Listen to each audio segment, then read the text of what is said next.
نے قرآن مجید میں ارشاد فرمایا کہ یا ایھا آمنوا لا تلہکم اموالکم ولا اولادکم عن ذکر اللہ، اے ایمان والو تمہارا مال اور تمہاری اولاد تمہیں اللہ کے ذکر سے کہیں غافل نہ کر دے۔ اولاد بھی تمہاری ہے، مال بھی تمہارا ہی ہے، رہے گا بھی تمہارے پاس، لیکن اس کی موجودگی میں غافل نہ ہو جانا، غافلوں جیسی زندگی نہ بتانا۔ جو لوگ سڑک کو منزل بنا لیتے ہیں وہ راستے میں رہ جاتے ہیں۔ سڑک جو ہوتی ہے وہ راستہ ہوتی ہے، منزل نہیں ہوتی۔ یہ جو رزق ہے، دولت ہے، مال ہے، اولاد ہے، یہ تو سارا راستہ ہے اللہ کی طرف جانے کا، کہ تھوڑا سا رزق حلال کمائیں، کمر سیدھی ہو جائے اور پھر ہم اپنے رب کریم کی عبادت کریں۔ ہم رزق حلال کمائیں تاکہ ہم ہاتھ پھیلانے سے بچیں اور ہم اللہ کے بندوں کی ضروریات کا خیال کریں، دین کے کاموں میں اپنے آپ کو مشغول کریں، کچھ نہ کچھ اپنا حصہ پیش کریں۔ یہ مقصود تھا، یہ منزل نہیں، یہ تو صرف ایک راستہ تھا۔ ہم نے اب کیا کیا ہے کہ یہی چیز ہماری منزل بن کے رہ گئی ہے۔ رات پیسے گننا، سویرے اٹھ کے پھر گننا شروع کر دینا، پیسوں میں رشتوں کو تولنا، پیسے کے ساتھ ہی اپنے آپ کو ہر وقت لگائے رکھنا۔ پیر اجمل رضا قادری صاحب کے ایمان افروز بیانات سننے کے لیے ہمارے چینل AR قادری کو سبسکرائب کریں، اور اگر ویڈیو پسند آئے تو لائک، کومنٹ اور شیئر کرنا نہ بھولیں، اور بیل آئیکن کے بٹن کو لازمی دبائیں تاکہ ہمارے آنے والی ہر نئی ویڈیو آپ تک بآسانی پہنچ جائے۔ شکریہ۔ انسان سے مجبوری میں کوئی کام ہو جائے تو وہ تو معاف ہوتا ہے، لیکن وہ کہے کہ میں بھول گیا تھا، میرا دھیان نہیں رہا تھا، مجھے یاد نہیں رہا تھا، تو یہ غفلت ہے۔ تو غافل اب جب آپ ہو جاتے ہیں تو پھر غفلت انسان کو روز بروز زیادہ غافل کرتی جاتی ہے۔ مال کماتے کماتے مقصد مال نہیں بنانا، دولت حاصل کرتے کرتے محبت دولت کی نہیں دل میں پیدا کرنی، بال بچے، گھر بار، مکان، اس کے پیچھے بھاگتے بھاگتے ایسا نہ ہو کہ پلٹ کر دیکھیں تو ہمارا بہت سا روحانی، فکری اور ذہنی نقصان ہو چکا ہو۔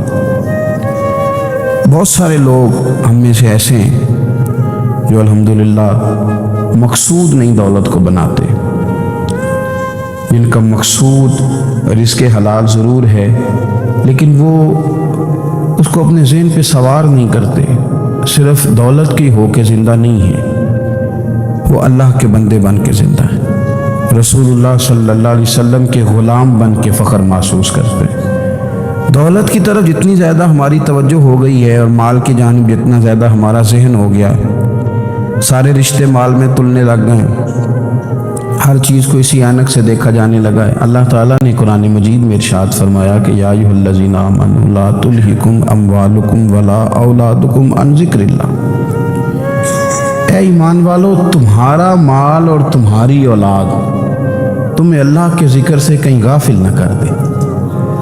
اولاد بھی تمہاری ہے، مال بھی تمہارا ہی ہے، رہے گا بھی تمہارے پاس، لیکن اس کی موجودگی میں غافل نہ ہو جانا، غافلوں جیسی زندگی نہ بتانا۔ جو لوگ سڑک کو منزل بنا لیتے ہیں وہ راستے میں رہ جاتے ہیں۔ سڑک جو ہوتی ہے وہ راستہ ہوتی ہے، منزل نہیں ہوتی۔ یہ جو رزق ہے، دولت ہے، مال ہے، اولاد ہے، یہ تو سارا راستہ ہے اللہ کی طرف جانے کا، کہ تھوڑا سا رزق حلال کمائیں، کمر سیدھی ہو جائے اور پھر ہم اپنے رب کریم کی عبادت کریں۔ ہم رزق حلال کمائیں تاکہ ہم ہاتھ پھیلانے سے بچیں اور ہم اللہ کے بندوں کی ضروریات کا خیال کریں، دین کے کاموں میں اپنے آپ کو مشغول کریں، کچھ نہ کچھ اپنا حصہ پیش کریں۔